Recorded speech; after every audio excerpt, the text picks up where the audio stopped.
Well, for decades, only crackpots and crazy people believed in UFOs. That's what I thought anyway. And then in recent years, it turns out that governments have been taking them seriously all along, very seriously. Nick Pope is a journalist who has spent years researching UFOs for the British government. He says that UFOs aren't just real. They also frequently come close to crashing into commercial airliners, among other things. Nick Pope joins us tonight. Nick, thank you very much for coming on. So it's really not a question of, do governments believe UFOs are real? Yes, they do. The United States government does. The British government does. The question is, do they have any idea what they are, where they're from?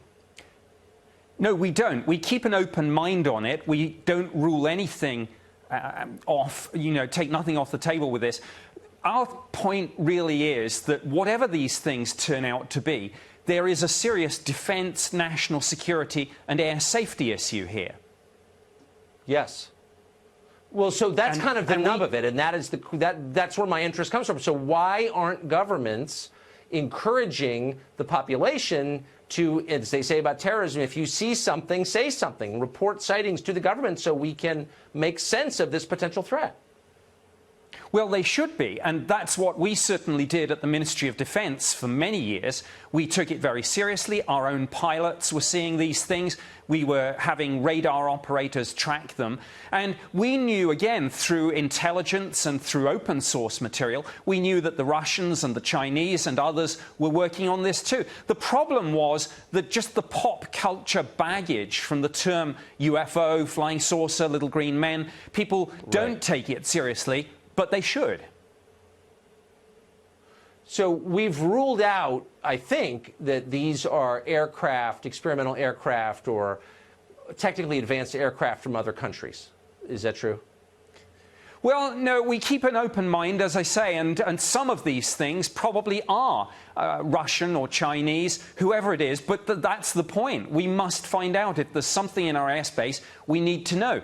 For years, governments said they didn't do this. They did. I did it for the British government. I can only talk about this now because my old employers are gradually declassifying and releasing information about my old job. We now know, of course, the Pentagon had a program too. I think it will take congressional hearings to get to the bottom of all this, not just in the United States, but all around the world. And I'd like to see those congressional hearings.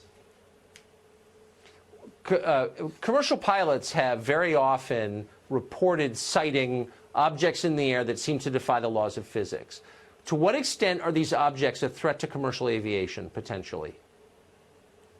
Well, certainly the British Ministry of Defence and our Civil Aviation Authority, which is the UK equivalent of your FAA, have dozens of cases in our files about near misses, some of which where pilots have had to take evasive action. And again, it comes back to the point. I don't care, in one sense, what these things are, but when there is this flight safety concern, when we have these near misses, we sure as heck should be doing more to find out. That's for sure.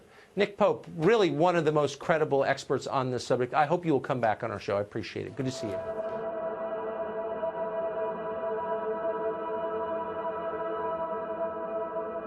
Ladies and gentlemen, if you will, look right here. Just when you thought 2020 couldn't get any more bizarre. My gosh. The Pentagon declassifying 3 videos of what they're calling unexplained aerial phenomena. Look at that thing. It's rotating. 2 videos showing objects spotted by Navy fighter pilots during training flights in 2015. Oh, got it! And this one from 2004 showing an object about 40 feet long hovering about 50 feet above the water. Weird, right? Well, get this. The videos were previously leaked by a private company founded by Blink-182 rocker Tom DeLonge. The singer tweeting on Monday, the Pentagon just officially released my videos. Just saying. So why are they being released now? A spokesperson saying, after a thorough review, the department has determined that the authorized release of these unclassified videos does not reveal any sensitive capabilities or systems. DoD is releasing the videos in order to clear up any misconceptions by the public on whether or not the footage that has been circulating was real. Harry Reid, former senator of Nevada, home to the infamous Area 51, tweeting, "I'm glad the Pentagon is finally releasing this footage, but it only scratches the surface of research and materials available." But the DoD not offering much more info, saying the aerial phenomena observed in the videos remains characterized as unidentified. Retired Navy Commander David Fravor was piloting the jet in the 2004 video. And it's moving around left, right, forward, back. The radar immediately starts getting jammed. All of a sudden, it takes off. A mystery of galactic proportions. There's a whole fleet of them. Look on the ASA. How do you explain a whole fleet of unidentified UAPs? Well,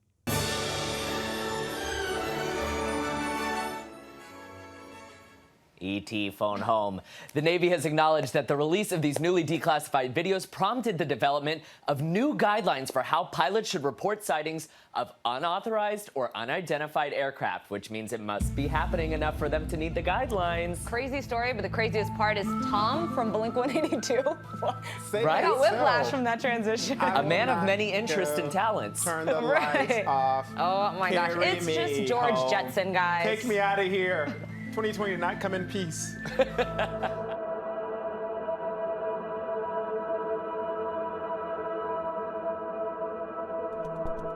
Aliens exist and President Trump knows about it. That's according to Israel's former space security chief. In an interview with an Israeli newspaper, he said the aliens have been waiting until today for humanity to develop and reach a stage where we will understand in general what space and spaceships are.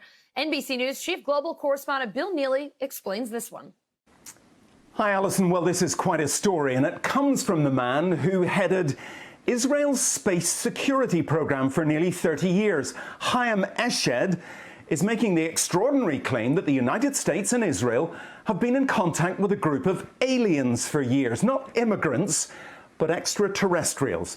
He has called them the Galactic Federation of Aliens, and he says President Trump is aware of the existence of these aliens and had been on the verge of revealing their secrets, he claims, but was asked not to do so by the Federation in order to prevent what he calls mass hysteria. Well, the retired general says the US and Israel have kept it from the public because, quotes, humanity isn't ready and the aliens don't want to reveal themselves until humanity can evolve, he says, and understand what space really is. Well, the good news is that he claims an agreement has been reached between the US government and the aliens, a contract to do experiments here. There's also, he says, a secret underground base on Mars where there are American and alien representatives. Now, this former head of a branch of Israel's defense ministry is 87. He was very well respected, at least until now. And he said all this in an interview with an Israeli newspaper in Hebrew, but it's really taken off after parts of it were published in English by the Jerusalem Post today. He says he's come forward now in the hope that his news will be accepted as true. He notes that if he'd made these claims 5 years ago, he would have been hospitalized, but now he says, I've got nothing to lose. Well, so far, President Trump has not tweeted about this, though remember a year ago, he did set up the Space Force as the fifth branch of the US Armed Forces. Well, we did ask the White House, the Department of Defense and Israeli officials to comment.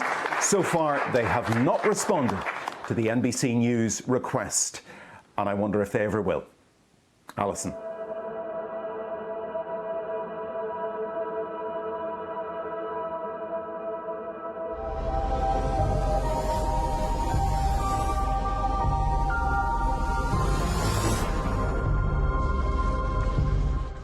Just a few weeks ago, the Navy admitted for the first time that several UFO videos were real, meaning they show actual area phenomenon that so far the Pentagon cannot explain. Now a UFO investigations group says they have found materials that could potentially be physical evidence of UFOs.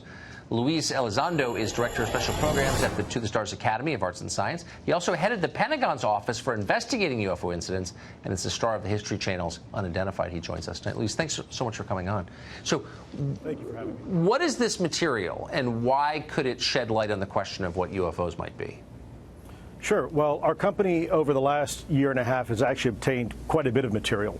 And let me first preface by saying some of that material, that's provenance is frankly hearsay, while the provenance of some of this material has been substantiated. And ultimately, we're in the process of analyzing this material at 3 different levels. We're looking at its physical properties, its chemical, or if you will, molecular properties, and then ultimately its atomic properties.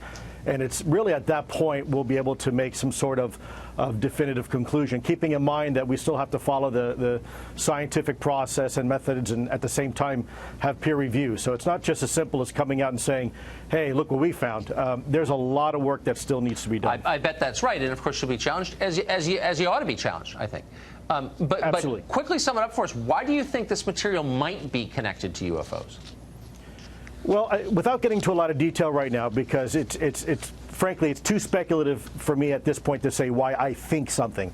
At the end of the day, it's going to be what the analysis tells us. And if you have, for example, interesting isotopic ratios that are not normally found, let's say, on this planet, then you have to scratch your head and either A, it's been engineered that way, or B, it came from somewhere else. And ultimately, that's what we're trying to find out. So these are materials brought to you by people who say this is at the site of a UFO incident or a crash? In some cases, yes. Again, unfortunately, I can't elaborate too much with some of these individuals. We do have non-disclosure agreements, but it's from various sources, both private and governmental. It goes without saying, I hope that you'll come back as you get to the bottom of this. We remain skeptical but open-minded on this and all things. Luis, great to see you today. Thank you so much. Me. Of course. Absolutely. Thank you.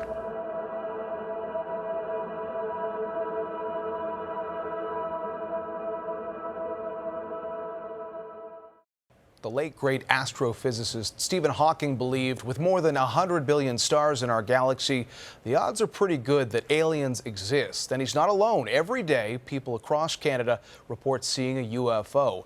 And while most can be identified, as CTV's Janet Dirks reports, some things just can't be explained. I got it. Oh my gosh. Oh. What the hell? That strange light in the sky is one of 1,100 UFO sightings in Canada last year. According to the annual survey released by Ufology Research of Manitoba, there are at least 3 such sightings in the country every day. UFO reports are still a thing. People are reporting them in greater and greater numbers every year. Montreal is Canada's UFO capital, with 74 sightings reported last year, followed by Toronto, then Vancouver. It's not that these cities are on an extraterrestrial highway. It's a matter of population, says the report's author. If a tree's falling in the forest, you need somebody to hear it. So if there's a UFO in the sky, the more people around to see it, the more reports you get. None of the sightings match the drama of the X-Files. The truth is out there. But something was out there, according to 10 campers in Quebec who reported a triangular object that hovered and then flew off. One of them drew the scene. In Oshawa, a wildlife photographer captured an odd-shaped disc in the sky. This scientist says people should be critical, but still open-minded. There's a few that really just get me scratching my head saying, what could it have been? The survey says of the 1,100 sightings, only 8% are unexplained, and that can be whittled down to 1% of so-called high-quality unknowns. In fact, none of these cases, shout that aliens are here. But what they do say is that people are reporting things, and maybe science should take a closer look at some of them. Since the survey began nearly 30 years ago, more than 19,000 Canadians have reported seeing something strange in the sky that makes them think we're not alone. Janet Dirks, CTV News, Calgary.